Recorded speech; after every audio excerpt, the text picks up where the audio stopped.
The fundamental unit of life.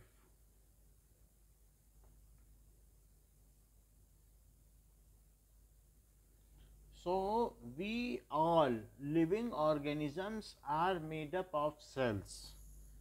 We all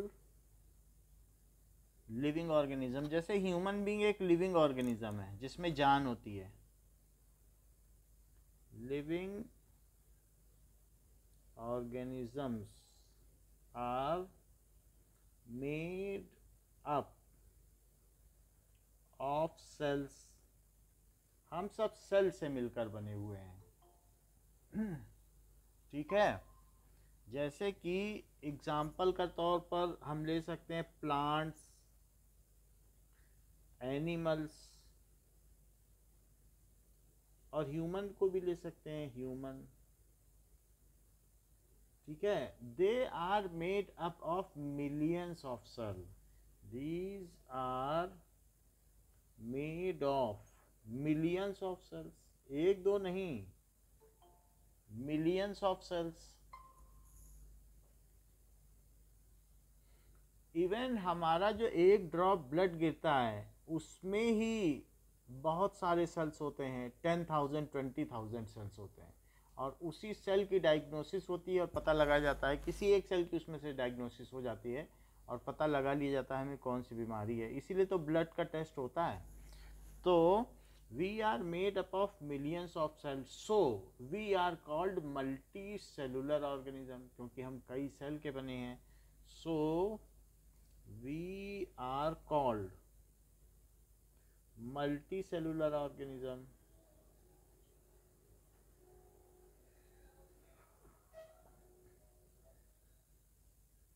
तो हमारी body में क्या क्या चीज़ें फंक्शन करती हैं? क्या अगर स्टमक में खाना चला जाए तो वो फंक्शन करता है, डाइजेस्ट कर देगा? आइज़ में लाइट चली जाए तो क्या रोशनी वो माइंड तक पहुंचा देगी उस मैसेज को कि हमने एक चीज़ देखी है?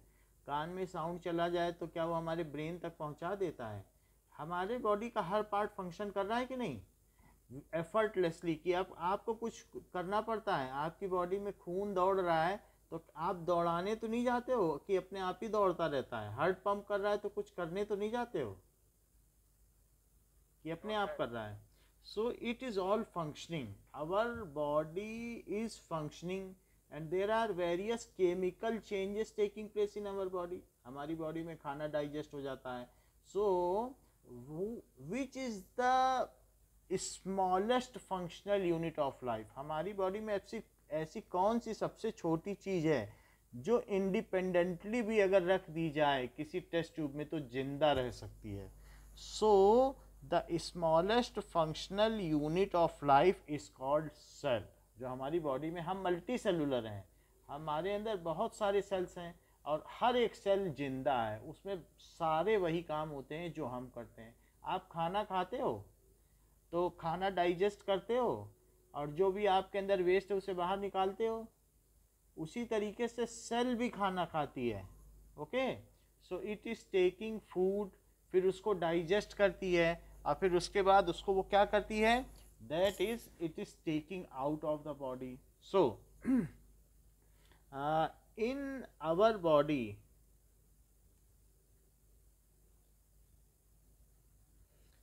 cell is the smallest unit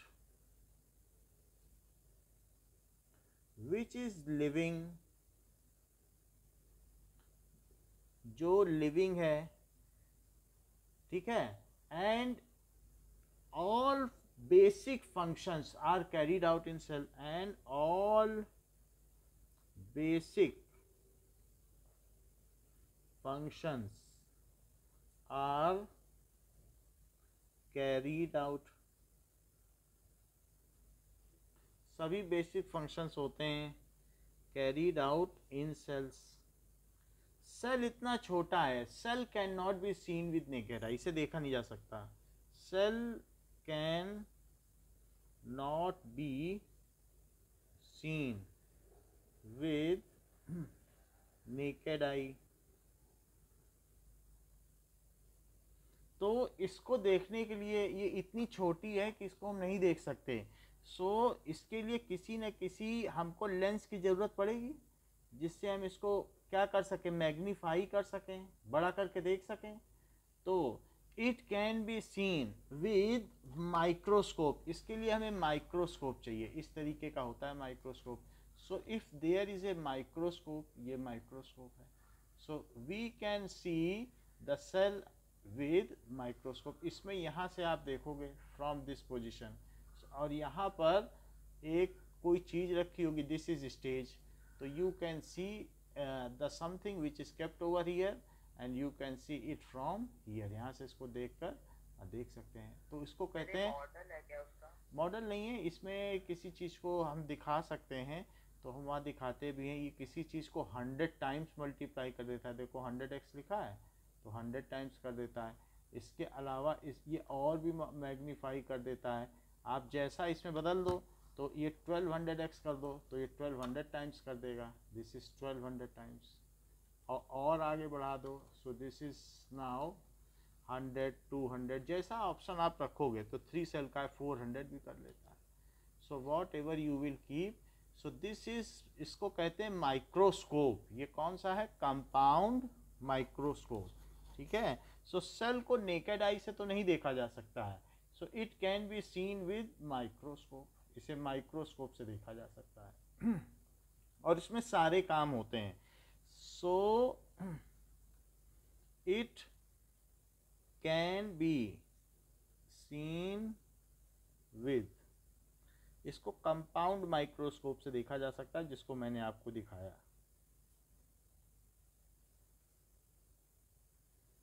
तो हमारी बॉडी में सब सेल अलग अलग टाइप के होते हैं। जैसे कि ये हमारी बॉडी में रेड ब्लड सेल्स है, तो है बहुत छोटा, ये इतना बड़ा नहीं होगा, ब्लड ही कितना पतला होता है और उसमें छोटे छोटे सेल होंगे, तो ये रेड ब्लड सेल्स है। हमारी बॉडी में इस तरीके का आरबीसी रहेगा, ठीक है। सो रेड ब्लड सेल इस तरीके से दिखेगा। इसके अलावा हमारी बॉडी में वाइट ब्लड भी होता है, तो वाइट ब्लड सेल इस तरीके से दिखेगा। So this is white blood cell, if we see it then it will look like this. So इसके बाद हम इसे खोल के भी देख सकते हैं, इसमें और भी चीज़ें होंगी, खैर वो मैं बाद में आपको बताऊंगा कि इसमें क्या क्या चीज़ें हैं।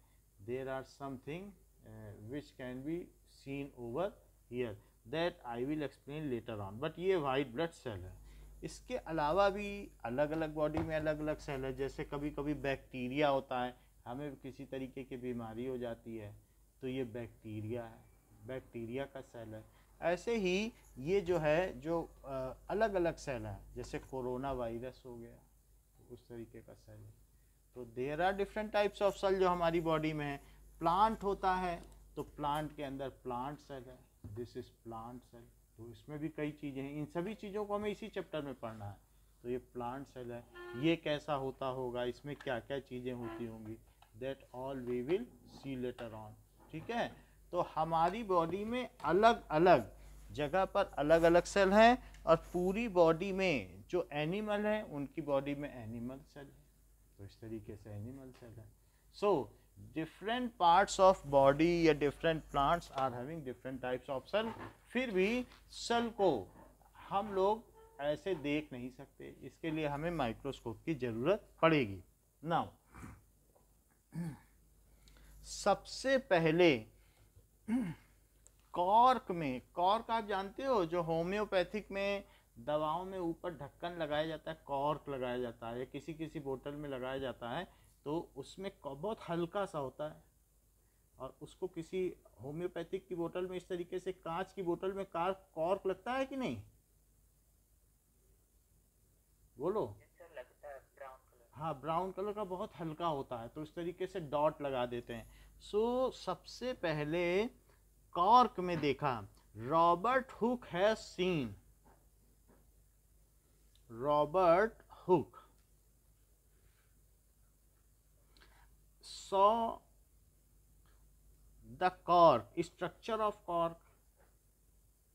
लेकिन उन्होंने कैसे देखा, सर ये हुक किस पहले गलत है क्या, सर, हुक किस पहले गलत है, रॉबर्ट हुक ई लिख लो। So saw structure of cork, by, इन्होंने कैसे देखा? ठीक है, so he made by self designed microscope, उस समय तो माइक्रोस्कोप भी नहीं था, by self designed,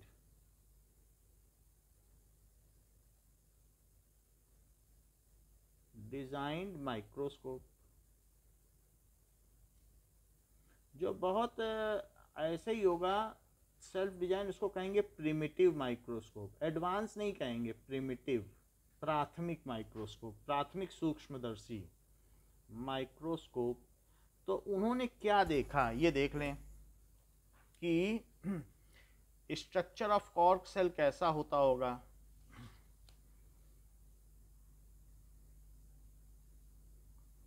so let us see it.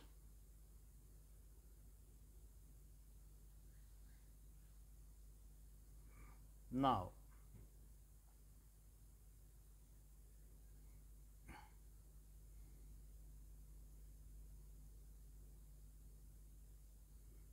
Robert Hooke and structure of cork cell. So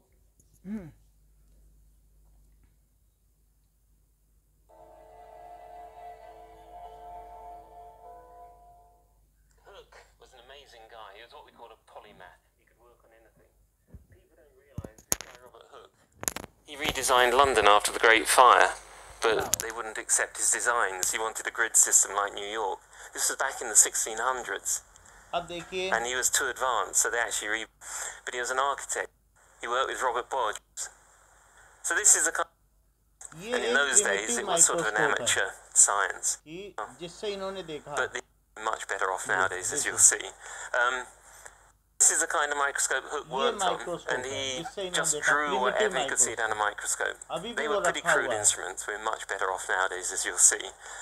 अभी बहुत but he एडवांसमेंट drew हो चुका है। Different people have different ये stories ऐसा about this देखा, guy. सेल देखो जरा, Diagram.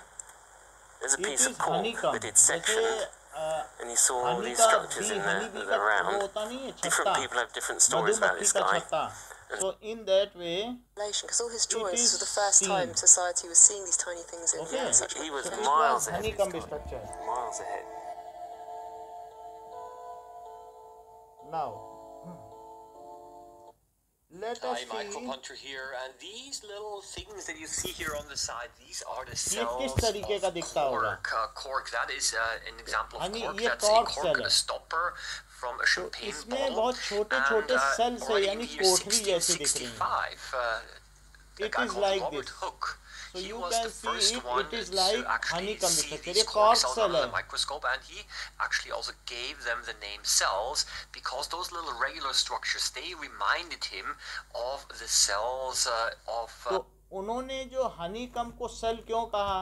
It has been called cell, क्योंकि सेल का मतलब कोठरी होती है। क्या सेल में ये जो विक्टिम्स लोग होते हैं, अपराधी लोग रहते हैं, सेल्स में छोटा सा एक कमरा होता है, तो cell it is bounded by 4 walls. तो ये जो हनीकम्ब स्ट्रक्चर है, क्या ये भी कुछ उसी तरीके से है? of the it monks is in a having monastery, boundary, and in his book he also wrote तो that they इसलिए kind इसको इन्होंने सेल कहा। of water. You always have to do that when you यही है cork put a cell.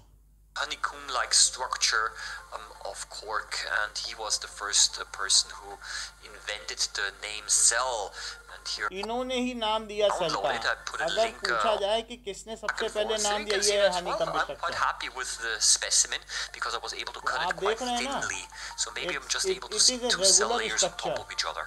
Yeah, the so hand microtome or ये cable एक- microtome, simply put it in there, and I clamped it in there to make sure अब that it देखो। doesn't move. So there was a little screw on the side here that you can see. I basically turned the screw, and this kind of really fixed the piece of cork right into ये place. Cork And डाल using दिया, a एक sharp पतला सा knife, cork I निकाला। जब started, school में आप cutting करना it, तो ऐसे करना, and ब्लेड I से तोड़ा, discovered that, ये this निकाल knife लिया was cork. not quite as sharp as it should blade have से been. बिल्कुल पतले पतले कॉर्क But निकालना। it allowed me to make a pretty sharp, pretty और फिर उसके बाद जब it's फ्रेश not, कॉर्क हो quite जाए तब always as देखना, easy as you might think. पतला सा But then, कॉर्क निकालना, yes, बस here we इतना ही go, चाहिए आपको। finally, okay? इतने A कॉर्क को very देख thin, लेना, बस इतने slice को। of cork, and after a little bit of trial and error, yeah, that's basically what I got ये here. है कॉर्क। कॉर्क तो जानते So हो ना? you simply have to try a little bit, and then some of the cork's pieces are going to be just the right size.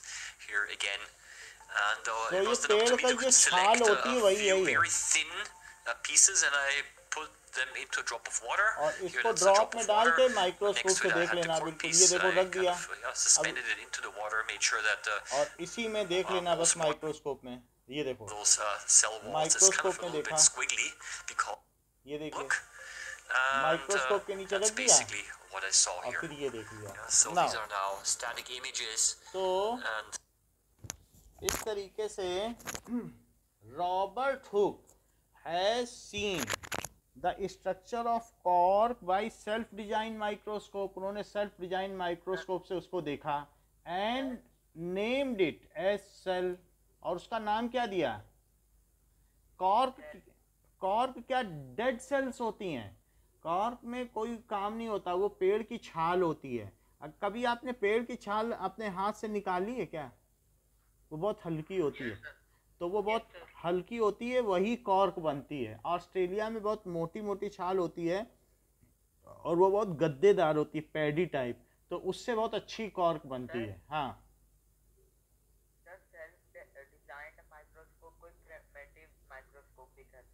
Primitive का मतलब प्राथमिक। जैसे ऐसी कोई चीज़ बनाओ जो बिल्कुल ऐसी हो कि उस बहुत बेसिक हो, अभी उसमें एडवांसमेंट नहीं आया। कोई ऐसी कार बनी जो सबसे पहले बनी है तो वो प्रिमिटिव कार कहलाएगी, कि उसमें बहुत फंक्शंस नहीं थे, उसमें बैठने के लिए लकड़ी की कुर्सी थी, ऐसी कारें बनी थी शुरू में, उसमें कपड़ा रख के बैठा जाता था। तो ऐसे कोई चीज़ जो सबसे पहले बनती है उसको कहते हैं प्रिमिटिव है, उसमें बहुत सारे फीचर्स नहीं हैं। तो पहले घड़ियां ऐसे होती थी जो गांधी जी ले जाते थे, वो लटका के ले जाते थे, वो रिस्ट वॉच नहीं होती थी या बहुत बड़ी बड़ी होती थी, वो सब प्रिमिटिव थी। समझ में आ गई ना बात? प्रिमिटिव का मतलब है it is lacking of features. Okay, तो अब ये इन्होंने क्या देखा? Cork is made up of dead cell, made of, और ये कहाँ पाई जाती है कॉर्क? ये जो ट्री है तो ट्री के आउटर में कॉर्क होती है, ये कॉर्क होती है। So cork is made of dead cells. और उन्होंने इसमें क्या देखा कॉर्क सेल में कि whatever is cork cell is made up, so it has honeycomb structure. जैसे मधुमक्खी का छत्ता होता है, तो उन्होंने देखा कि बिल्कुल वैसा ही स्ट्रक्चर इसका पाया गया, ऐसे होता है जो हनीकम्ब। तो इसलिए ऐसा उन्होंने देखा, उसमें सेल टाइप बना हुआ था। इट्स स्ट्रक्चर वाज हनीकम्ब, हनीकम्ब का स्ट्रक्चर था। And it is bounded by walls, it is bounded, it was bounded by. उन्होंने ये बात देखी कि ये जो था चारों तरफ एक तरीके से वॉल लाइक स्ट्रक्चर से घिरा था, bounded by walls. So he named it as a cell. अगर कोई पूछे सेल नेम किसने दिया, नेम्ड इट सेल। तो जो अभी हमने कॉर्क सेल देखी है वो हनीकम्ब स्ट्रक्चर से काफ़ी मेल खाती है। सो हनीकम्ब, अब हम देखेंगे कि हनीकम्ब किस तरीके से होता है, तो उसी का स्ट्रक्चर से ये मिलती जुलती है। सी, ये मधुमक्खी का छत्ता है। सो जैसे ये देखो, तो क्या इसी से मिलती जुलती है वो हनीकम्ब स्ट्रक्चर? सो ये बिल्कुल हनी बी इसमें है और उनका छत्ता है। So it resembles like that, लगभग मिलती जुलती तो है, इसीलिए इन्होंने इसको कहा कि ये भी बिल्कुल हनीकम्ब जैसी है और इसमें वॉल्स हैं, तो उन्होंने इसको सेल कह दिया। सो हु डिस्कवर्ड सेल, अगर आपसे कोई पूछे, so Robert Hooke discovered cell by taking thin slice of cork. सबसे पहली लाइन है चैप्टर की, देखो पढ़ो, उसमें लिखा है स्लाइस ऑफ कॉर्क। तो जैसे अभी दिखाया ना आपको कि कैसे स्लाइस की गई है, पतली चाकू से कर लेना, तो डाइसेक्शन नाइफ से, तो उससे हो जाएगी। आगे देखिए, सो सेल मीन्स क्या होता है? सेल का मतलब अ लिटिल रूम, जिसमें छोटी सी जगह हो, उसको क्या कहते हैं? सेल। जिसका घर छोटा हो तो वो कहेगा मैं तो कोठरी में रहता हूँ, सेल में रहता हूँ। तो this may seem to be very small and significant incident but it is very important। तो उन्होंने सेल देखा, फिर इसके आगे क्या हुआ? now after that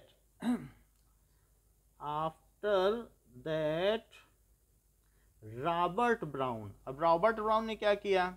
has seen the cell of onion peel. अगर आप प्याज को मोड़ोगे और फिर उसको थोड़ा सा खींचोगे तो क्या उसका एक झिल्ली निकलेगी, छिलका बहुत पतला सा। तो इस तरीके से वो ओनियन पील इतना पतला होगा, बहुत ही पतला होगा कि सिकुड़ भी जाएगा। So after that compound microscope was discovered. So compound was discovered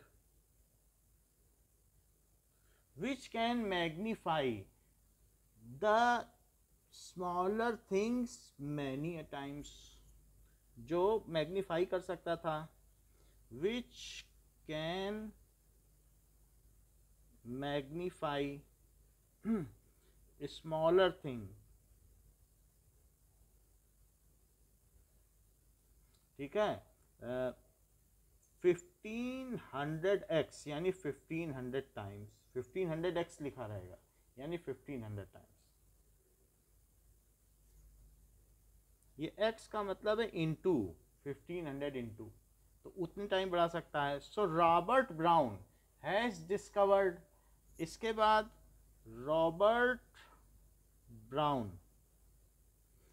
brown ने ओनियन को लिया और उसको सेफ्रानिन जो होता है डीप रेड कलर का होता है, पर्पल कलर का। So Robert Brown has taken onion peel, बोलिए, एंड कलर्ड इट, इसको कलर किया सेफ्रानिन से और उसे देखा।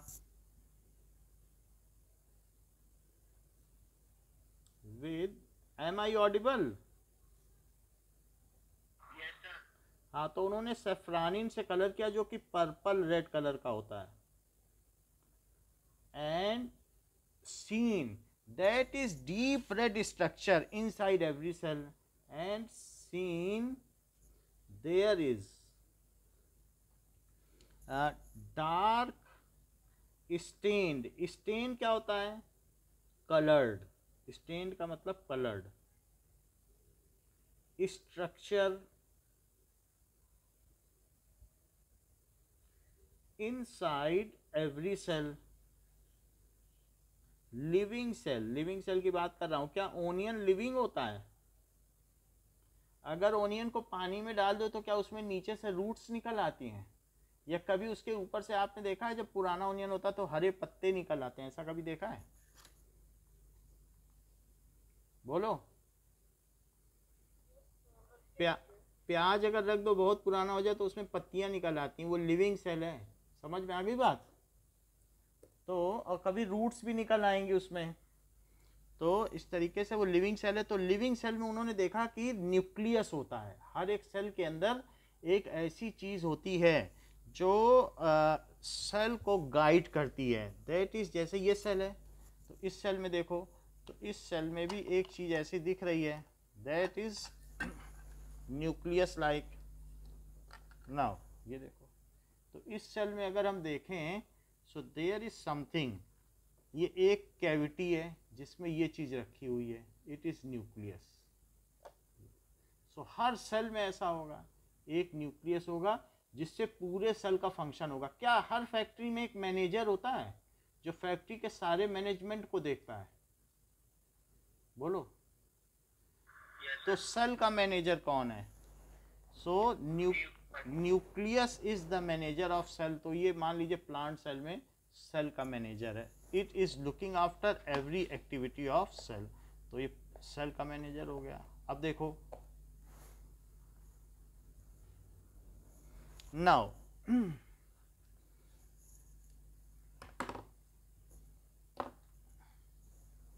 अब हम देखेंगे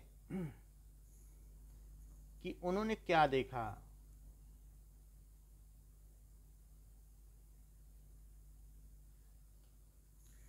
Robert Brown and onion peel. So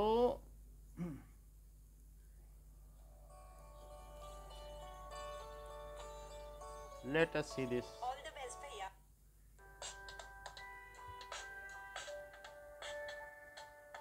hello friends, welcome to the channel. ये है ओनियन पील। आज के वीडियो में हम आपको बताएंगे ओनियन पील का स्टेन टेम्पररी मोड कैसे बनाया जाता है और इसकी माइक्रोस्कोपिक स्टडी के बारे में। हमने यहाँ पे मीडियम साइज ओनियन ले लिया है और उसको हमने छील के उसको कट करके रख लिया है। यहाँ पे वॉच ग्लास में, सेकंड वॉच ग्लास में हमने वाटर लिया है, थर्ड वॉच ग्लास में हमने सैफरन सॉल्यूशन को डाइल्यूट फॉर्म में लिया है और उसके बाद फोर्थ वॉच ग्लास में अगेन हमने वाटर लिया है। इसके बाद हम यहाँ पे ओनियन का जो कट करके हुआ पीस है उसको हम लेंगे और उसके बाद ऊपर का जो अपर स्केल है, जो अपर लेयर है, उसको निकाल लेंगे इस तरीके से और उसका जो इनर पार्ट है उस इनर पार्ट से हम एपिडर्मल लेयर को फोर्सेप की मदद से रिमूव करेंगे। आप देख सकते हैं ये जो लेयर इजीली जो है रिमूव हो रहा है और ये जो ट्रांसपेरेंट सा जो थिन लेयर जो दिख रहा है यही जो है ओनियन पील है और इसी को हमको माइक्रोस्कोप में देखना है माइक्रोस्कोपिक स्टडी करने के लिए। और इसके बाद अगेन हम आपको दिखा रहे हैं, ये देखिए बहुत ही आसानी तरीके से निकल जाता है और इसको हमको वॉच ग्लास जिसमें हमने वाटर लिया है उसमें हमको ट्रांसफ़र करना होता है।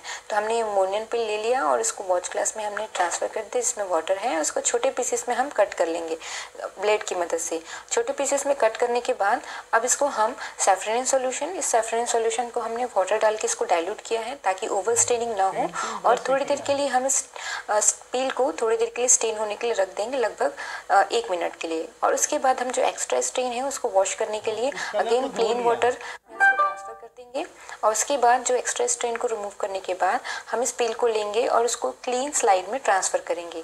क्लीन स्लाइड में ट्रांसफ़र करते टाइम इस चीज़ का ध्यान रखें कि जो डबल लेयर ना हो, डबल लेयर मीन्स फोल्ड ना हो हमारा जो सेक्शन है। उसके बाद हम ड्रॉपर की मदद से 2 ड्रॉप हम ग्लिसरीन को ऐड करेंगे सेक्शन के ऊपर और उसके बाद हम कवर स्लिप से इसको कवर करेंगे सेक्शन को। कवर स्लिप से कवर करने के टाइम इस चीज़ का ध्यान रखें कि उसमें कोई एयर बबल्स ना हो और उसको हम नीडल की मदद से अच्छे से उसको स्लोली उसको कवर करेंगे ताकि एयर बबल्स ना आए। और जो एक्स्ट्रा ग्लिसरीन जो कवर स्लिप के बाहर जो निकल गया है उसको हम कवर स्लिप को प्रेस करेंगे और उसके बाद जो एक्स्ट्रा ग्लिसरीन निकला है उसको हम टिश्यू पेपर से उसको रिमूव कर लेंगे।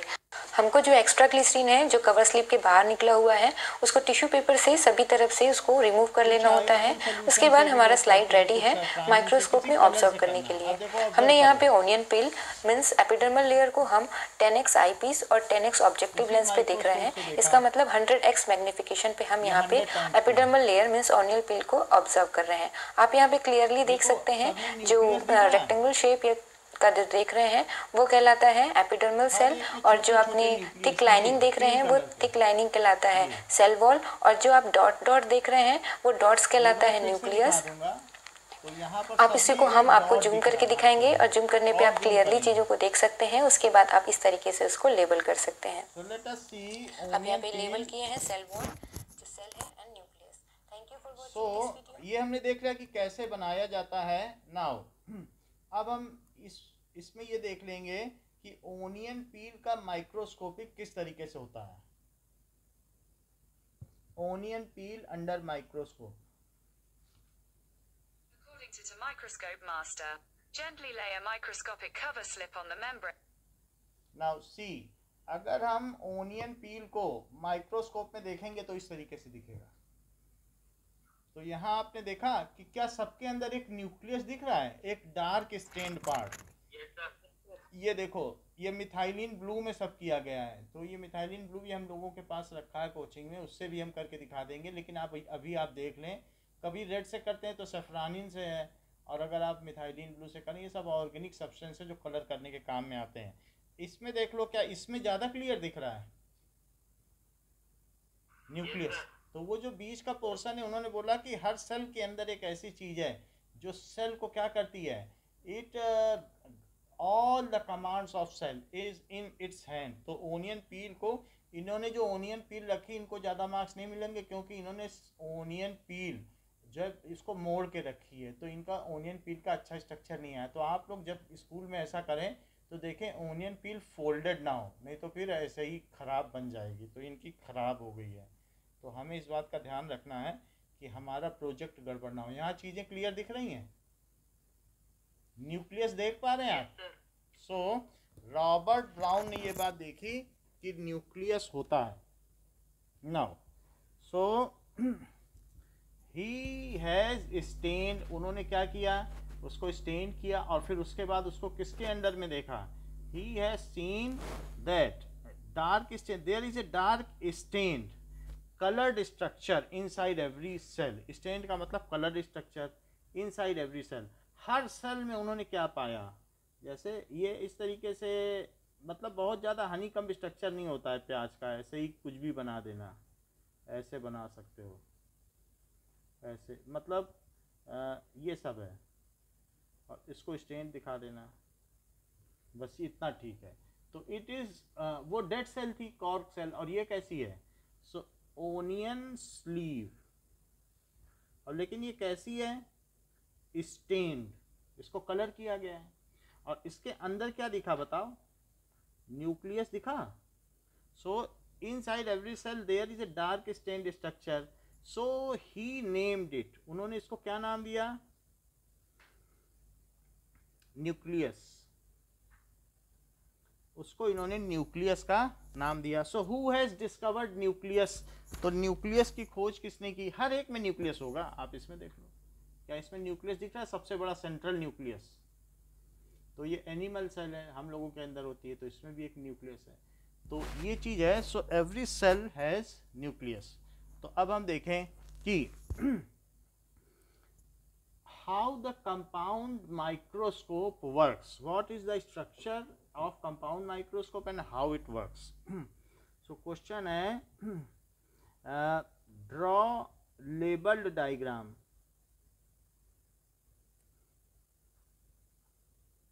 labeled diagram of compound microscope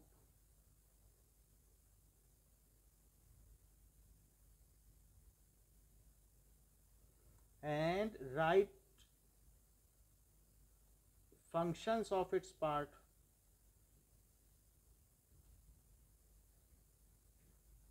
उनके जो पार्ट्स हैं उनके क्या क्या नाम है। Now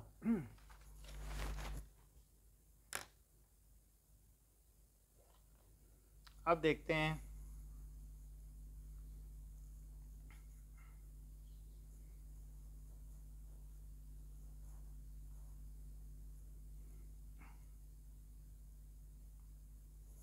easy drawing of compound microscope.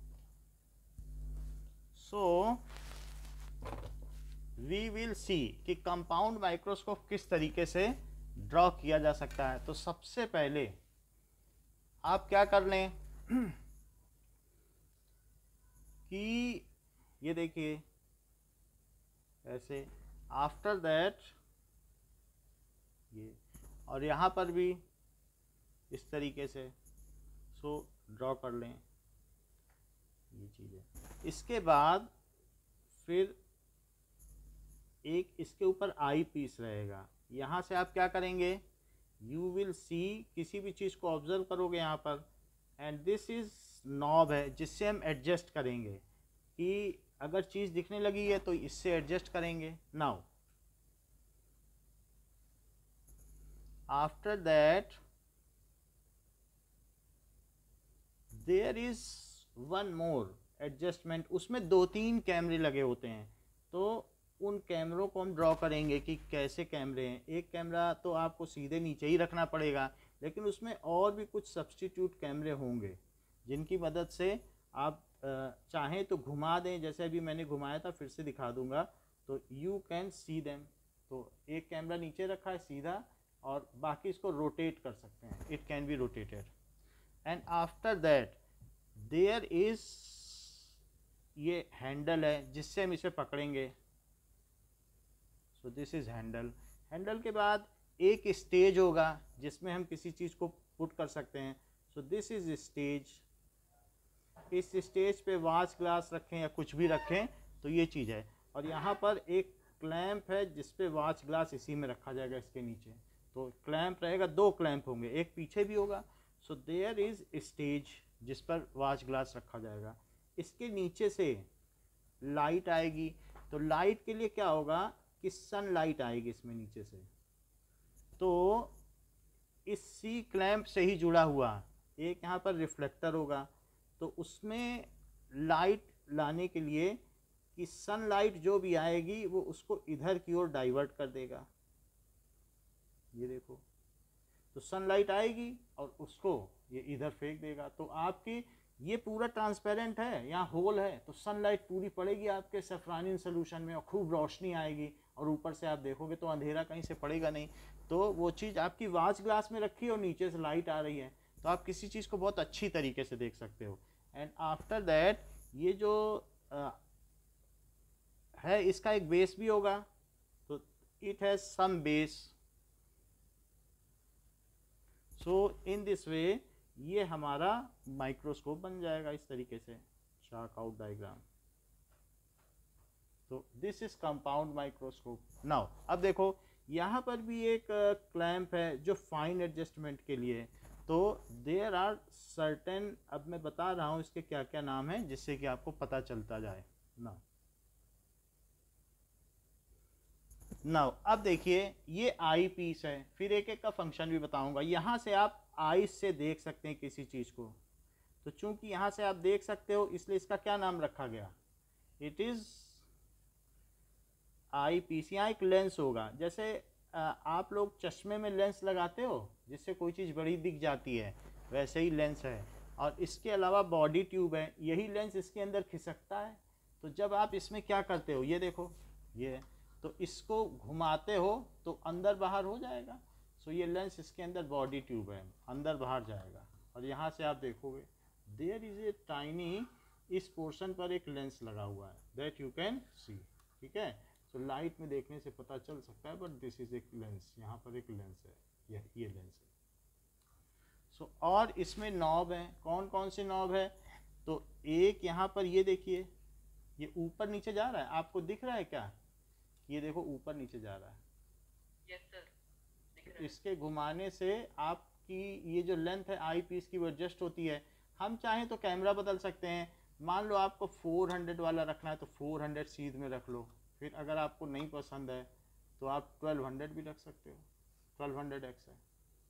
फिर और जैसा चाहिए आप रखिए, 100 वाला रखिए। अच्छा ये स्टेज है, स्टेज पे आपको क्लैंप दिख रहे हैं, तो ये क्लैंप, उसमें क्या, उसी में वॉच ग्लास रख देना जिससे फिसल ना जाए, तो इसको उठाया भी जा सकता है। This clamp is liftable. अगर मैं इसको करूं तो देखो ये लिफ्ट भी हो रहा है, ये क्लैंप लिफ्ट हो रहा है। यस सर, हो रहा है। तो इस तरीके से लिफ्ट हो जाता है।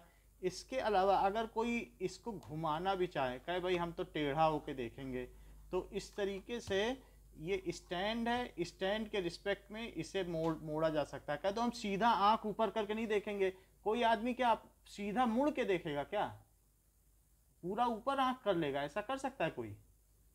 तो वो अपने हिसाब से इसको टेढ़ा कर ले और कह दे जो हमारी कंफर्टेबल पोजीशन है हम उसमें देखेंगे, तो वो उसको टेढ़ा करके देख सकता है। जैसे कि इस समय देखो ये मैं दिखा रहा हूँ, तो ये जैसे ये है तो उसने टेढ़ा कर लिया।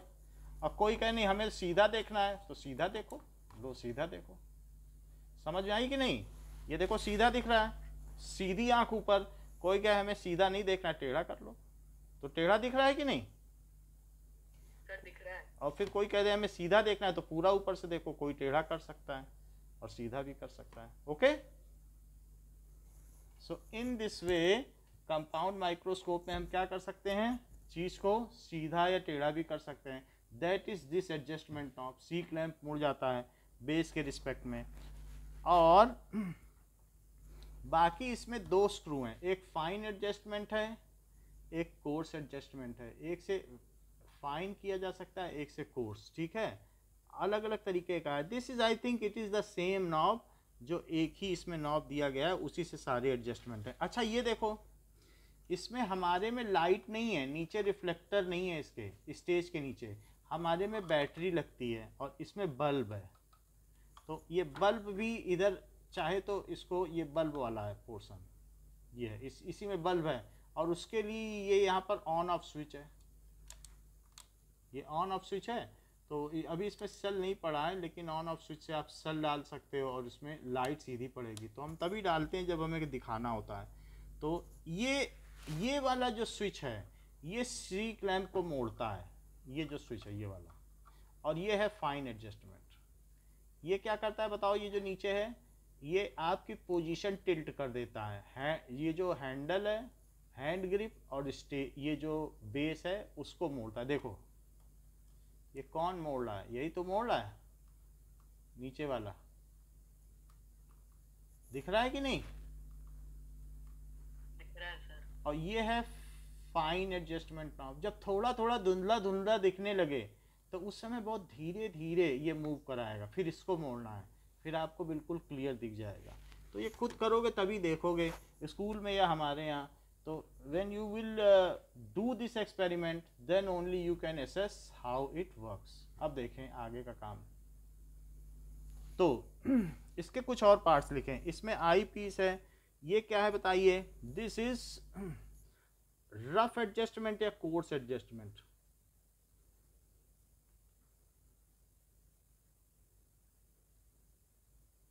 अच्छा, ये नीचे वाला क्या है? This is fine adjustment. ठीक है, इन्होंने फाइन एडजस्टमेंट यहाँ बना दिया है। अलग अलग माइक्रोस्कोप आते हैं, अलग अलग है, हमारे पास भी 3 तरीके के हैं, वो सब दिखा दिए जाएंगे। And this is fine adjustment. और हमारे वाले में जो है वो फाइन एडजस्टमेंट नीचे बना है। अच्छा, ये सब क्या है बताइए? एक लो पावर ऑब्जेक्टिव लेंस है जो ऑब्जेक्ट की तरफ है। ये एक ऐसे स्टेज है, आपको दिखने में भले लगे लेकिन ये स्टेज ऐसे है, इसी में 2 क्लैंप है। समझ में आई कि नहीं? ये पूरा स्टेज ऐसे है। अब देखो, एक इसमें लो पावर ऑब्जेक्टिव लेंस है, जो ऑब्जेक्ट की तरफ है उसे क्या कह रहे हो? Objective lens. और जो आंख की तरफ है उसे क्या कह रहे हो? Eye lens. आई पीस ना याद रहे तो आई लेंस लिख देना, तब भी सही माना जाएगा। लेंस तो याद ही रहेगा, ठीक है। और ये लो पावर ऑब्जेक्टिव लेंस होगा इसमें। और एक कैसा होगा? High power objective lens. 2 तरीके के होंगे, जैसा हो। 1200x है, 1500x है, 100x है, 400x। तो 100x वाला वीडियो में दिखाया गया था, उन्होंने जैसा किया था। अब ये देखो कि इसके अलावा ये क्या है?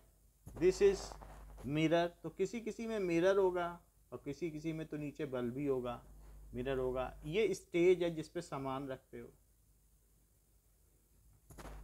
ये बेस है जिस पर माइक्रोस्कोप रहता है, तो ये बेस हो गया।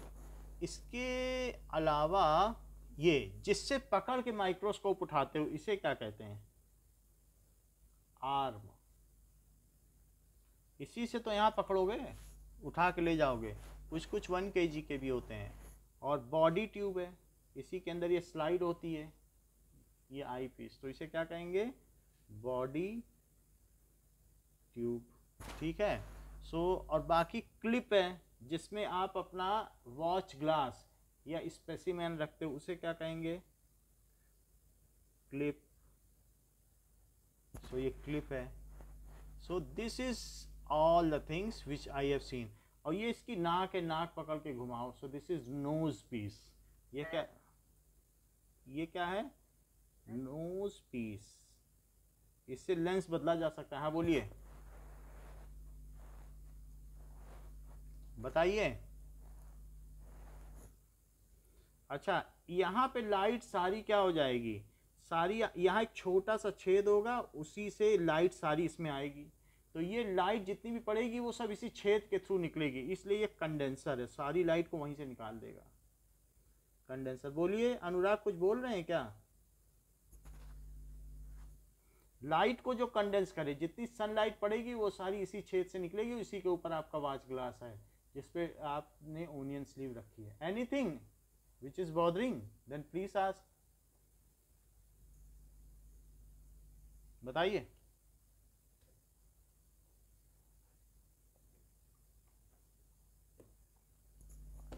Am I audible? Yes, sir. Acha. Now we will see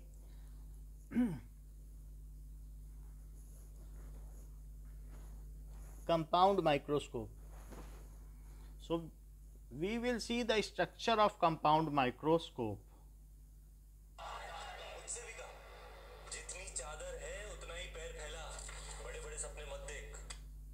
Now, Compound microscope. Objective: to learn about the construction and working of a compound microscope.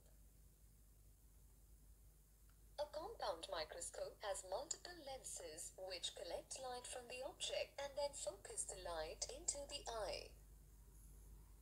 These microscopes have the ability to magnify very minute ये eyepiece objects to है. a substantial size, clearly showing the smallest details. There are three major parts to the compound microscope: a body tube, an objective lens, and an eyepiece. The body tube is comprised of two smaller telescoping tubes with lenses coaxially mounted at either end. नीचे objective lens है. The wider tube holds the objective lens, while the narrow tube holds the eyepiece. The knobs for both coarse and fine adjustment allow the tubes to slide one into another, varying the distance जब इसको between move the करते two हैं तो ये lenses. Move करता है. The lenses are convex with different focal lengths. इसमें lens लगे हैं. ये लेंस दिखाया The जा रहा है. lens closer to the object is the objective and has a short focal length, FO, usually below 1 centimeter. ये लाइट को फोकस करता The है. lens nearer the eye is the eyepiece. ये आई के Although the पास है eyepiece eyepiece. also has a short focal length, FE, ये भी light को फोकस कर देता है. it is still greater than the focal length of the objective. A revolving nosepiece, known as a turret, is attached to the lower end ये of the turret है. objective. ये घुमा सकते The हैं. turret can be rotated to change the power magnification जैसे as power चाहिए वैसा necessary. घुमाओ. Below the objective sits a flat platform known as the stage. On the surface of the stage, two stage clips hold the slide in place. A small aperture is present in the stage, allowing light into the body. इससे light पड़ के reflect होती है. ये reflector The है. body tube is arranged आपके on an object पे arm light which is गिरती है. connected to a strong base. ये बेस This है. arm allows the body of the ये microscope to टेढ़ा भी tilt. कर सकते हो अगर टिल्ट करके A आप small देखना चाहो. mirror at the base of the Comfortable microscope position. reflects the light through the stage aperture. और रिफ्लेक्टर को भी एडजस्ट करना पड़ेगा. Above the mirror, an iris, also known as a diaphragm, is present. यहाँ whole रहता है, Iris उसी से helps light in जाएगी. controlling the amount of light passing into कितनी the लाइट चाहिए stage नीचे से aperture. घुमा के एडजस्ट कर लो.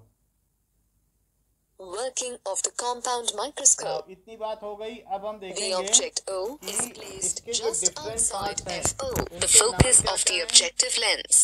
From A real, inverted, parts of compound microscope. So we will once more see the parts of compound microscope. That it is You know that tiny microorganisms are present in the atmosphere and are invisible to the naked eye. But how do the scientists actually study these microbes? They use an instrument called the parts of a microscope, which reflects light from a light source from the bottom. ये है compound. At the base, you will find a concave mirror, ये एक which तरीके reflects का light from a reflector light है. source like sun to the stage. Modern जो light को microscopes have focus their कर own देगा, light source condense at कर the देगा. bottom. In that case, this mirror is replaced by the light source. The mirror is followed by a diaphragm. This is used to control the amount of light that Light reaches the कितनी stage. आपकी आंखों में ज्यादा चुभ रही है तो कम ज्यादा करो. This is the stage. This is where we keep the specimen, the magnified image of which इसमें is to be clip है. studied. The और specimen specimen is अगर usually खिसका दो ये mounted on a clip में, glass or clip cord से कर slide, लो, which tight कर लो, allows tight light करने to का pass कोई भी through तरीका हो and सकता fall है. on the object. The light that comes from the slide is collected by the condenser से objective. लाइट कंट्रोल की स्टेज में फिक्स कर The दिया. objective is इसे made घुमा up सकते of हो multiple nose piece को. convex इसको turret भी lenses. कहते हैं. A typical microscope has 3 sets of objectives which will form images magnified पास 10 भी 3 times, set वाला ही है। 45 times and 100 times. तो ये 1200 से शुरू होकर 10,000 तक का भी आता है The microscope. objective is followed by a body tube where a true image of the specimen is formed. The body tube ends with an eyepiece. इसमें आई पीस होगा लास्ट में। On the arm of the microscope there are 2 knobs, a coarse adjustment knob and a fine adjustment knob. These are adjusted to bring the image in focus. The eyepiece typically magnifies the image formed by the तो objective ये ऊपर up नीचे हो to सकती है, 10 देखो हो रही है। times. So a compound microscope has multiple lenses इसके बारे that में magnify a कुछ लिखते हैं। sample up to 1000 times. Now idea तो लग गया ना कंपाउंड माइक्रोस्कोप क्या है, और इसका एक सिंपल डायग्राम भी बनाने का हमने तरीका आपको बता दिया। इससे सिंपल तो नहीं हो सकता है ना। आप देखो बुक से तो सिंपल ही है ना। ओके चलो, सो कंपाउंड माइक्रोस्कोप हैज 2 lenses.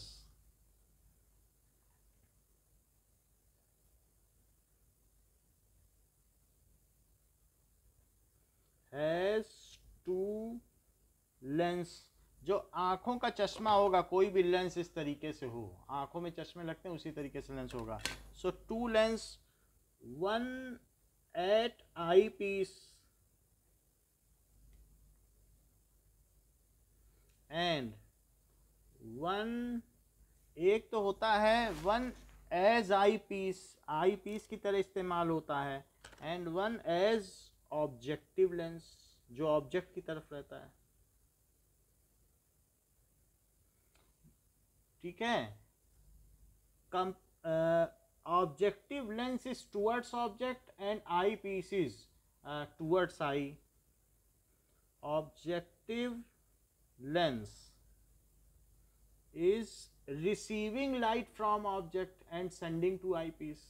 भाई यहाँ से लाइट जाएगी तो किस में जाएगी, इसी में तो जाएगी, और फिर आपकी आंखों तक जाएगी। नीचे से लाइट आई, इसमें आई, फिर ऑब्जेक्टिव से नहीं गई। यहाँ एक लेंस लगा हुआ है, वो लेंस इसी में लगा हुआ है, ऐसे एक ऐसे लेंस है। सो ऑब्जेक्टिव क्या करेगा, objective lens is towards object की ओर होता है, and receives light passing through object, जो कि नीचे से रिफ्लेक्टर से होकर ऑब्जेक्ट से पास होके आ रही है। स्पेसिमेन जो रखा है उसे स्पेसिमेन कहते हैं, तो उसी स्पेसिमेन जिसे आप देखना चाहते हैं उससे होके आ रही है, and send it to eyepiece lens.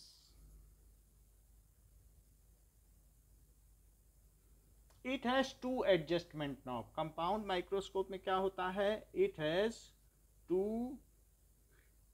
adjustment knob. कौन कौन सी adjustment knob है, नाम बता सकते हो?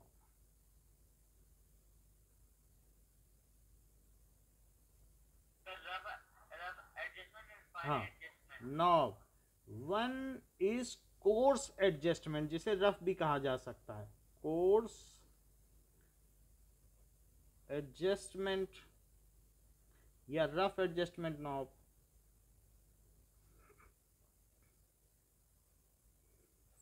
For approximate adjustment, for rough adjustment होती है वो।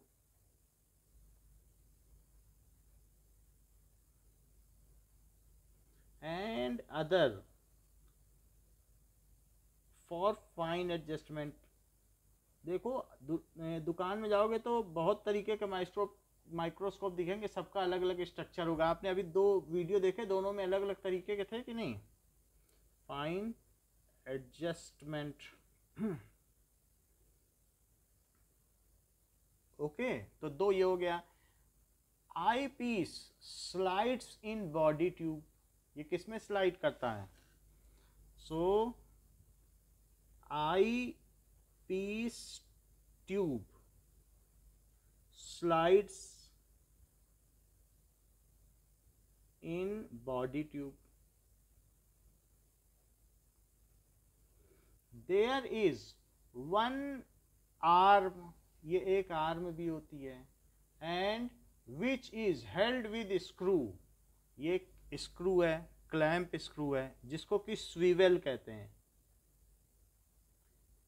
Swivel. So which can be rotated with respect to base. There is C-shaped arm which is screen clear नहीं है क्या?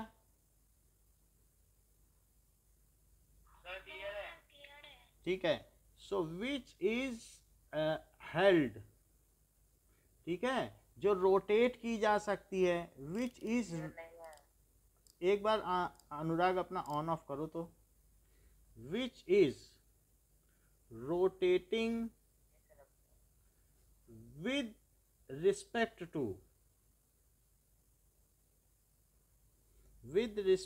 to base, वो रोटेट कर सकती है with respect to base and held with a swivel, ठीक है, with which rotates with respect to base with help of a screw called swivel. कैसे रोटेट करेगी? कुछ स्क्रू होना चाहिए कि नहीं? with help of screw, उसको क्या कहेंगे? स्विवेल. इस तरीके से ये इसका है. The specimen is mounted on stage and which is held with clamps. Specimen को कहाँ रखोगे? जिस चीज़ को तुम देखना चाहते हो, चाहे कॉर्क की आप पतली पतली पीस लो या ओनियन स्लीव लो या एपिथेलियल सेल, अपनी चीक सेल में भी देख सकते हो. बहुत सारे लोगों को ओनियन पील नहीं होता, तो चीक के अंदर देखोगे छोटी छोटी, अगर ट्वीज़र से निकालोगे तो पतली सी खाल निकल आती है, तो अंदर के इनर चीक से. तो इस तरीके से उससे भी लोग देख लेते हैं. Called swivel. Specimen is kept on stage so that specimen is exactly above tiny hole. तभी तो वो लाइट को रिसीव करेगा. पूरी स्लाइड ऊपर रखो, लेकिन जो अपना स्पेसिमेन इसके ऊपर रखो, ठीक है. Kept on stage and held with clamps.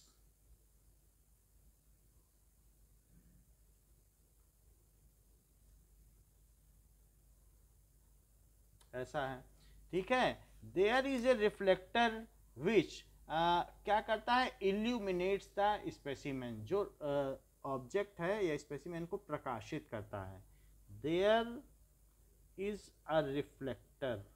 Reflector का मतलब mirror, reflecting mirror, which illuminates. Illuminates का क्या मतलब होता है? The specimen. जब उस पर लाइट पड़ेगी तभी तो सारे डिटेल देखोगे. And compound microscope can magnify the object. There are various options of objective lens. 100x, 1200x and 400x. हमारे में ये ऑप्शंस हैं. So there are various options of objective lens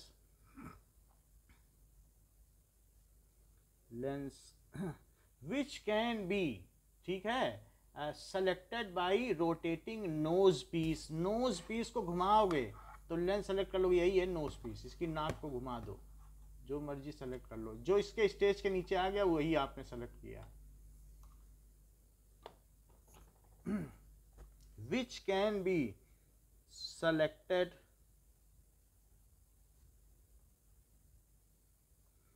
by rotating nose piece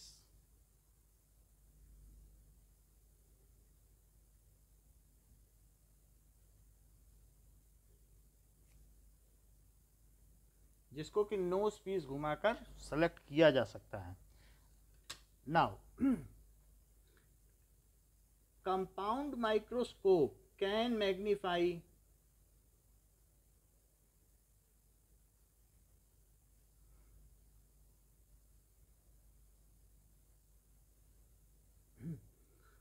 object up to 100 times 100x, फिर 400x, 1200x and 1500x, इतने times कर सकता है। इसका जो फिगर है वो अकेला 5 नंबर का है, बाकी जो रिटर्न मटेरियल है वो अलग से 5 नंबर का है। नाउ इतनी तो बात समझ में आ गई आपको कि कंपाउंड माइक्रोस्कोप कैसे दिखता है, कैसे बनाया जा सकता है। नाउ देयर आर मोर, इसके अलावा और भी डिस्कवरीज हुई हैं सेल में। वो कौन कौन सी हुई हैं? Cell was first discovered by, cell को सबसे पहले किसने डिस्कवर किया? ये सही बता रहे हैं। So cell was first discovered by Robert Hooke. एक मार्जिन में लिखा है, मोर टू नो पढ़ो, उसमें लिखा है cell was first discovered by Robert Hooke. कब डिस्कवर किया है? 1665। हाँ ठीक है, इन 1665। इसके बाद का नेक्स्ट पॉइंट क्या है? दैट इज, हाँ ठीक है, with the help of primitive microscope, ये है। फिर Leeuwenhoek with the improve microscope discovered the free living cell. फिर इसके बाद फ्री लिविंग सेल, पानी में जो तैरते रहते हैं ना छोटे छोटे, बहुत छोटे छोटे माइक्रो ऑर्गेनिज्म, उनको देखा। अभी भी न्यूक्लियस नहीं देखा गया। सो ल्यूवेनहॉक ने उसके बाद देखा, और प्रिमिटिव माइक्रोस्कोप भी इन्होंने ही बनाया, रॉबर्ट हुक ने। अब देखो ल्यूवेनहॉक,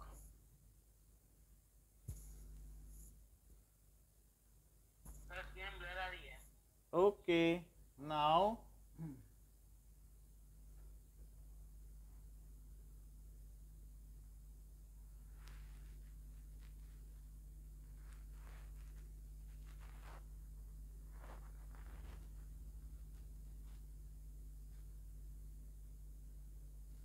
अब देखो ल्यूवेनहॉक ने क्या किया। ल्यूवेनहॉक इन 1674, तो 1674 यानी 9 ईयर्स बाद, ठीक है, has observed, discovered free living cell.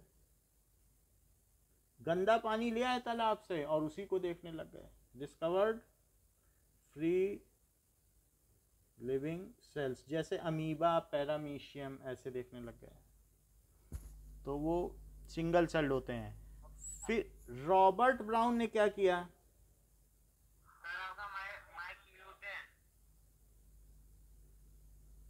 Okay ठीक है, ल्यूवेनहॉक ने जैसे डर्टी वाटर ले लिया, और डर्टी वाटर लेने के बाद क्या किया, उसको माइक्रोस्कोप से देखा तो उनको उसमें फ्री लिविंग सेल दिखी, लेकिन न्यूक्लियस नहीं दिखा।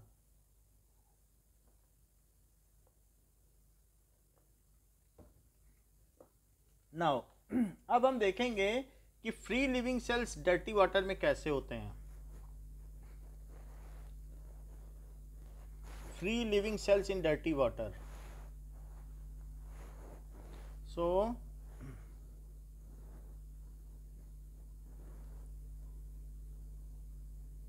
अब हम देखेंगे कि अगर हम गंदा पानी लें,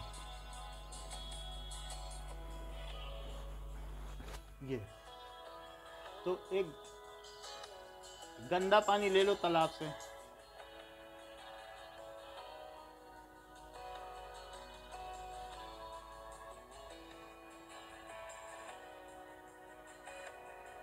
और नीचे से ले लो गंदा पानी, it is dirty water.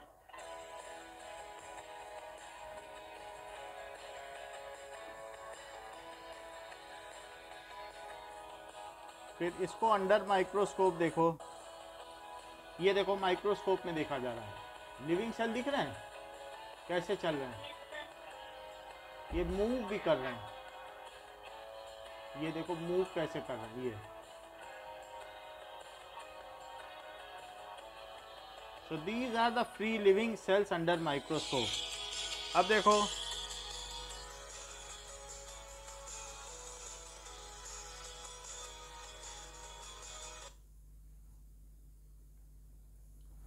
amoeba and paramecium under microscope. So so let us see कि फ्री लिविंग सेल्स कैसे होते हैं, पानी में कैसे चलते हैं.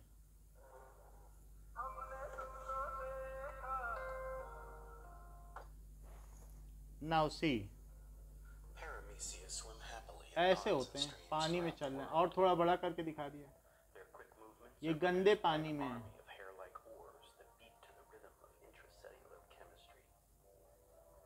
ठीक है, इसमें एक बड़ा सा न्यूक्लियस भी दिख रहा है,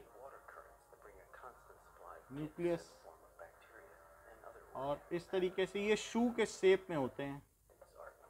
अब ये देखो, ये सब है पैरामीशियम है. वन सेल है, सिंगल सेल. तो ये ऐसे चलते रहते हैं गंदे पानी में.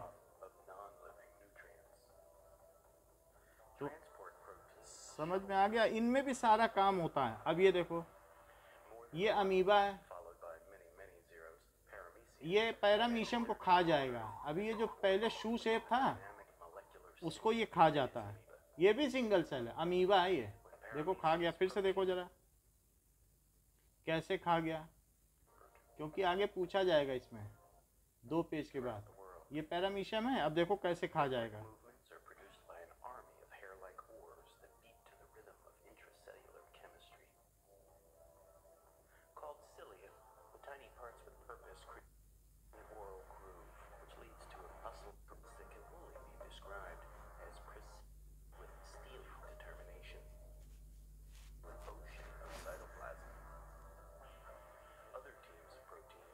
तो ये सब सिंगल सेल है, गंदे पानी में दिखते रहते हैं.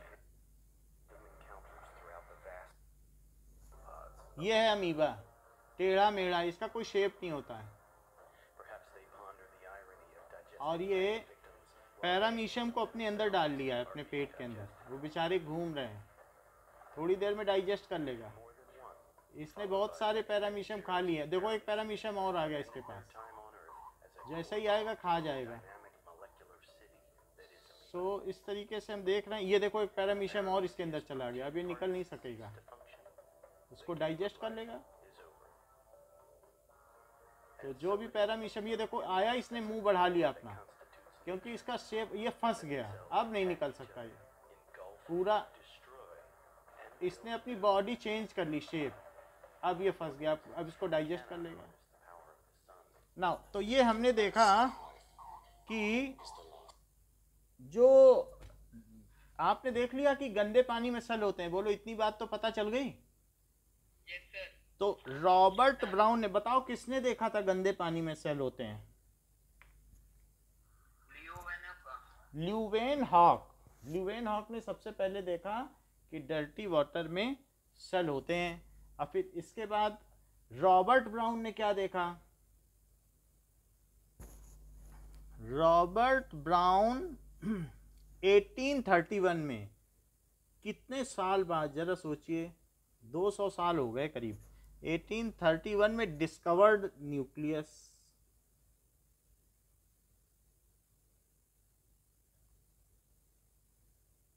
किसमें देखा था न्यूक्लियस? इन ओनियन स्लीव. ठीक है, इन सेल, किसी भी सेल में देखा हो, ओनियन सेल में देखा था. अब देखो परकिंजे ने क्या बताया. परकिंजे ने बताया कि अभी आपने सेल देखा था, तो क्या सेल के अंदर कोई फ्लूइड होता होगा? कि सेल के अंदर कुछ नहीं होता होगा, कोई लिक्विड था? प्रोटोप्लाज्म. तो उसके अंदर जो सेल के अंदर लिक्विड होता है भरा हुआ, उसको कहते हैं प्रोटोप्लाज्म. ऐसे तो नहीं हो सकता कि हम लोगों की बॉडी में जब इतना सब भरा हुआ है, ब्लड भरा है, तो क्या सेल में कुछ नहीं होगा क्या?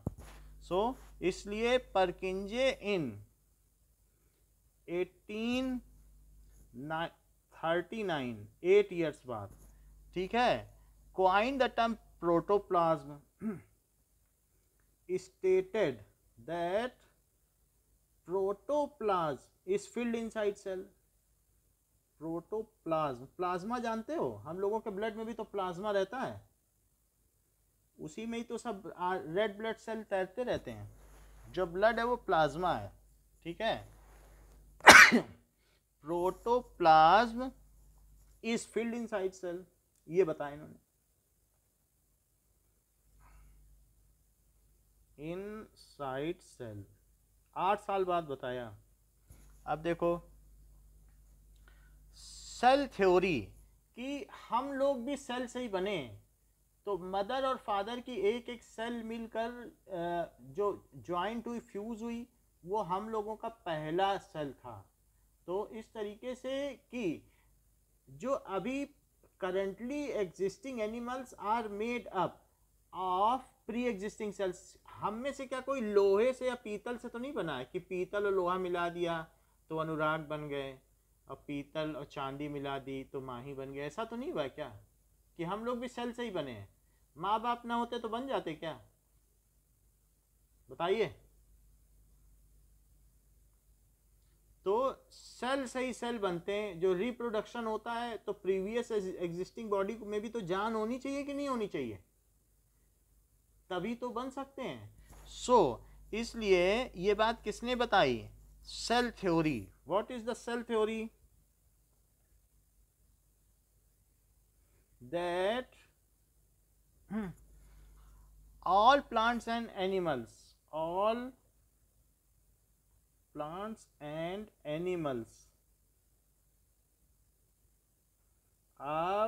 made of, किससे बने हैं? प्लांट भी तो सीड से बनता है। कि प्लांट्स के लिए क्या जमीन में लोहा डाल दो, पीतल डाल दो तो प्लांट उगाएगा क्या?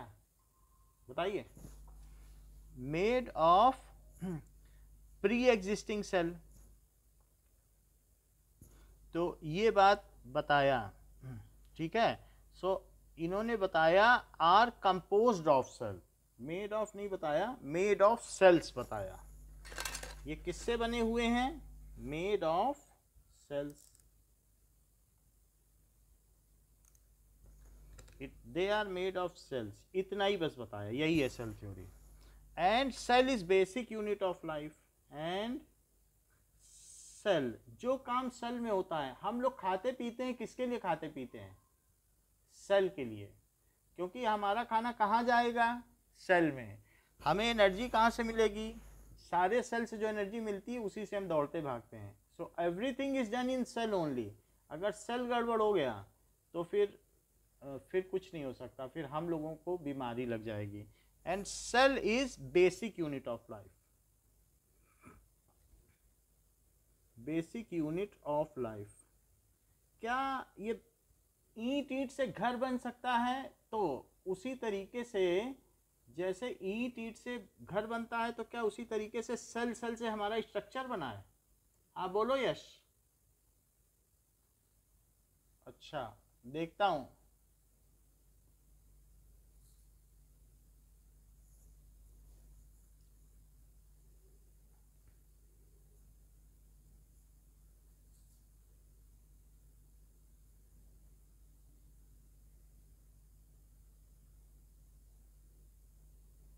अभी क्लियर है? सेल थ्योरी क्या सेल थ्योरी कहती है कि plants and animals are made up of cells. ये सेल से बने हैं और cell basic unit of life है।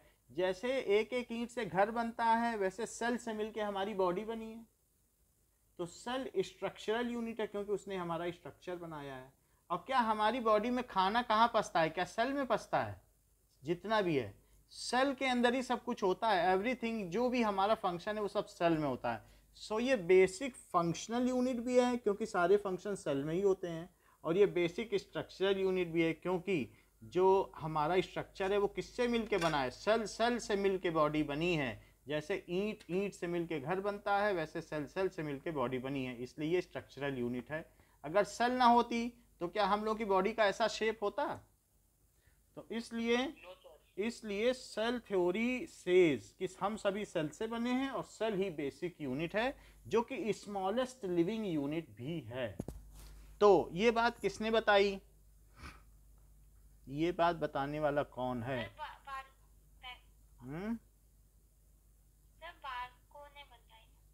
कहाँ लिखा है? वर्चॉ ने नहीं बताई है, ये बात बताई है श्लेडीन एंड शेवान ने। It was stated by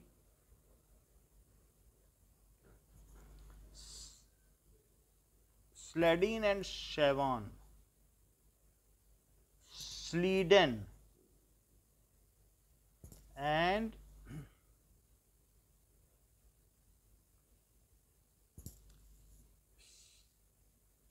Schwann, Schleiden and Schwann ने बताई। कब बताई? दोनों ने, एक ने 1838 में ये बोले और 1839 में ये बोले। अच्छा, cell theory was further extended, इसे और किसने एक्सटेंड किया? Cell theory was further extended by Virchow. Virchow ने क्या बताया?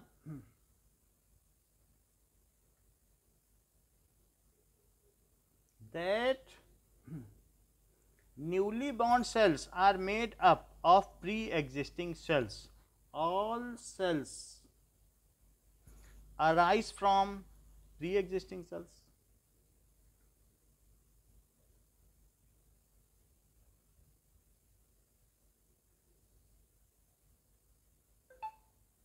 ये चीज है।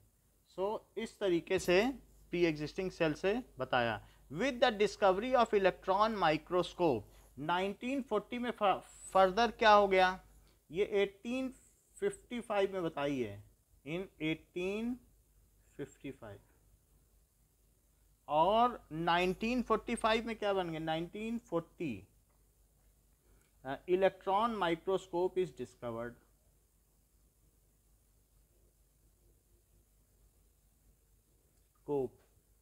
इलेक्ट्रॉन माइक्रोस्कोप क्या होता है? ये कौन सा माइक्रोस्कोप है? ये लाइट से चलता है, तो ये ऑप्टिकल माइक्रोस्कोप है। इसमें लाइट देनी पड़ती है ना नीचे से, तो बताओ ये किससे चलेगा? लाइट से। ये कितने गुना बड़ा कर सकता है किसी चीज को? 1200 बोलो, 12,000 मत बोलो, ठीक है। अच्छा, किसी में लाइट नहीं डालनी पड़ती, इलेक्ट्रॉन फेंकना पड़ता है। ये देखो, तो ये इलेक्ट्रॉन माइक्रोस्कोप है, इसमें इलेक्ट्रॉन भेजना पड़ता है। दिखने में ये ऐसा लगता है, ठीक है। तो इलेक्ट्रॉन माइक्रोस्कोप में ऊपर से इलेक्ट्रॉन की बीम आती है और लोग उसको स्टडी करते हैं मॉनिटर पे, आंखों से नहीं देखते हैं, सामने कंप्यूटर पे दिखता है। और जानते हो ये कितने गुना बड़ा कर सकता है किसी चीज को? ये किसी चीज को 50 लाख गुना बड़ा कर सकता है, 1000 गुना नहीं। ये देख लो, जो हम लोगों की बालों में जू रेंगती है, उसके सिर्फ जो सर का एंटीना है वो कितना बड़ा करके दिखा रहा है, 50 लाख गुना बड़ा कर सकता है। समझ में आ गई बात? सो इट कैन, जब से ये आया तब से फिर प्रिडिक्ट करने की जरूरत नहीं रह गई। सो इट वाज डिस्कवर्ड, तो फिर सारी चीजें इसी से देखी जाने लगी, हर एक चीज दिखने लगी न्यूक्लियस की। तो ये जितनी चीज हमने आपको बताई है, ये सेल हिस्ट्री है। कहाँ से कहाँ तक? यहाँ से यहाँ तक। सो आपसे कहा जाए कि स्टेट डेवलपमेंट, आप डेवलपमेंट को बताओ कि सेल हिस्ट्री में क्या हुए हैं। सो क्वेश्चन क्या बनेगा? State development taken place in cell history. जब किसी के बारे में बताते हैं इस सन में मुगल बादशाह हुए, इसमें ये हुए, तो वो हिस्ट्री तो होती है। तो अगर माही मुझे सिर्फ 2 चीज़ें बता सकें, पहली 2 की कब कब हुई हैं, बिना देखे, तो बात बन जाए।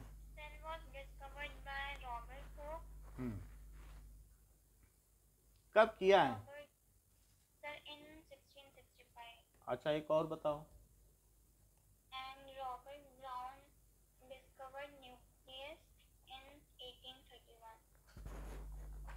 अच्छा, नाउ कार्तिक बताओ और 2 चीजें। जी in 1839 stated that protoplasm is filled inside the cell. हाँ, परकंजे ने बताया। और सेल थ्योरी क्या कहता है कि प्लांट और एनिमल हाँ सेल से बने हैं, all cell basic unit of life है। ये किसने बताया? ये बताया ना जॉर्डन एंड स्वान ने। कब बताया होगा? जॉर्डन ने बताया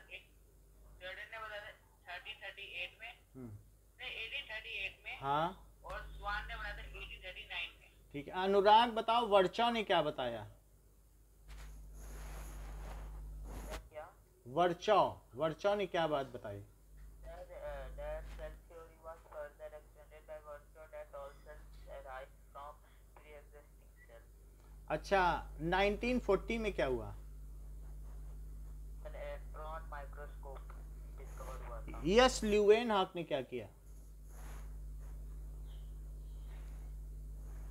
सर डिस्कवर किया था लिविंग सेल।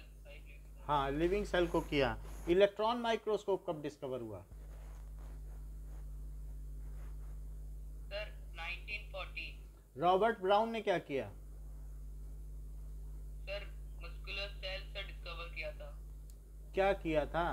रॉबर्ट ब्राउन ने क्या किया? सर मस्कुलर नहीं, न्यूक्लियस, सेल के नाभिक की खोज की, कोशिका के नाभिक की खोज की। Okay, so he has discovered nucleus. Now अब देखो, there are various types of cells, बहुत सारे सेल्स होते हैं। So draw diagram for various types of cell of human cells. हमारी बॉडी में ही बहुत सारे होते हैं, various types of human cells. तो कौन कौन से होते होंगे? जैसे कि हमने देख लिया कि इस तरीके से ये, तो ये कौन सा सेल है? ऐसे हमने देखा था, दिस इज द सेल, ये आरबीसी है। रेड ब्लड सेल दिखाया था कि नहीं? फिर से देख लो, आरबीसी ऐसे दिखाया था, रेड ब्लड सेल्स है ना, तो ये रेड कलर का होगा आरबीसी।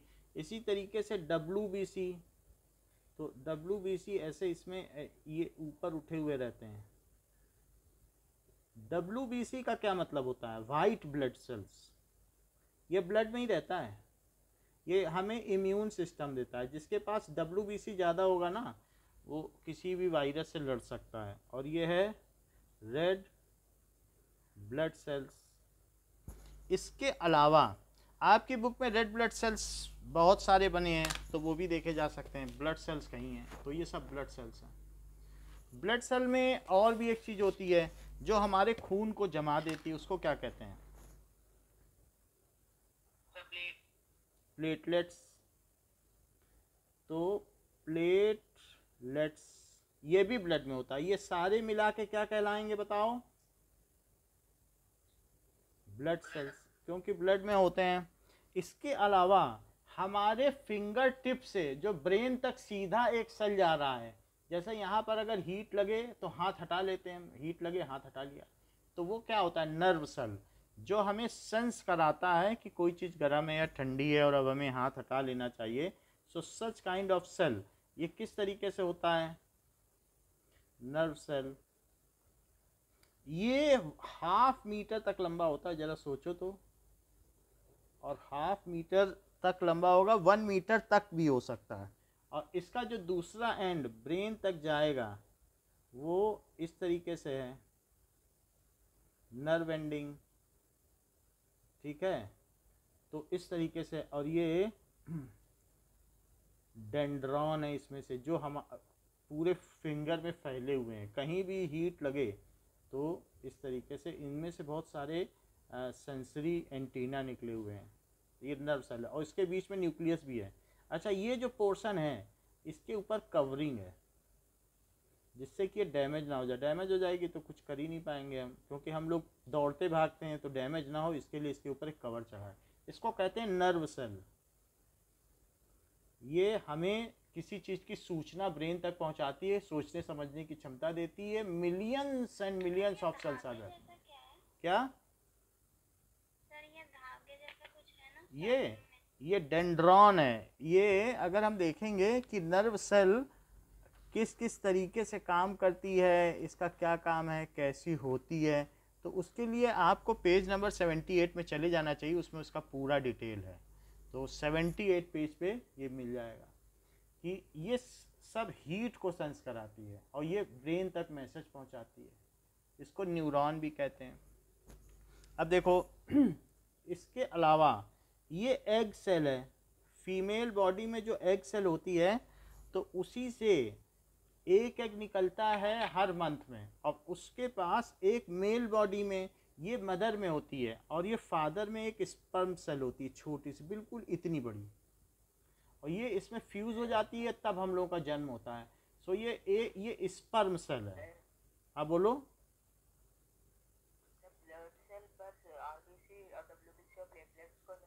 यही है, और प्लाज्मा में ये सब तैरते रहते हैं। चौथी चीज प्लाज्मा है, प्लाज्मा में ये फ्लोट करते हैं। अच्छा, ये ओवम है। ओवम का क्या मतलब होता है? एग। तो फीमेल बॉडी में एग होता है, ये रिप्रोडक्टिव सेल है, और फादर की बॉडी में क्या होगा? स्पर्म होगा। तो स्पर्म जब इससे फ्यूज हो जाता है तब हम लोगों का फर्स्ट सेल बनता है। तो इससे और इसके मिलने से तो ये हम लोगों के रिप्रोडक्टिव सेल हैं। ये आपकी बुक में बना है, स्पर्म भी बना है। और बोन में क्या होता है? ये बोन के सेल हैं, ऑस्टियो सेल्स। बोन के ऐसे बना देना, वैसे बुक में तो अलग अलग बने हैं, बट ये इस तरीके से बोन के सेल होते हैं। बोन में भी लिविंग है। और इसके अलावा फैट सेल, जो हमारा हाथ है, हाथ के नीचे आपको मालूम है ऑयल की एक लेवल है, ऑयल के सेल्स हैं, वो हमको बाहर के टेम्परेचर से बचाते हैं। बाहर 0 डिग्री की बर्फ़ का भी हम मज़ा लेते हैं तो हमें कुछ नहीं होता। फैट सेल में पूरा ऑयल भरा है, और एक बस छोटा सा न्यूक्लियस है बाहर, और पूरा ऑयल से भरा है। ये ऐसे ही बनाना, अगले उसमें जो बोन सेल है ना अगले चैप्टर में, वो ऐसे ही बना हुआ है। तो ऐसे ही बना दो। जब टिश्यू चैप्टर पढ़ेंगे तो पेज नंबर 76 देखो, उसमें बोन सेल है, ठीक है? तो उसमें बना हुआ है।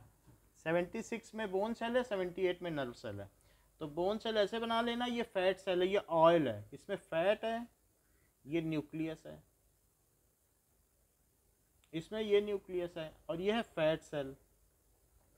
समझ में आ गई बात? तो these are the various types of cells in body, जो कि अलग अलग है। और एक चीज़ और है जो कि स्मूथ मसल सेल है, जो पूरी बॉडी में मसल्स है ना, वो भी तो सेल की बनी है। तो इसको क्या कहेंगे?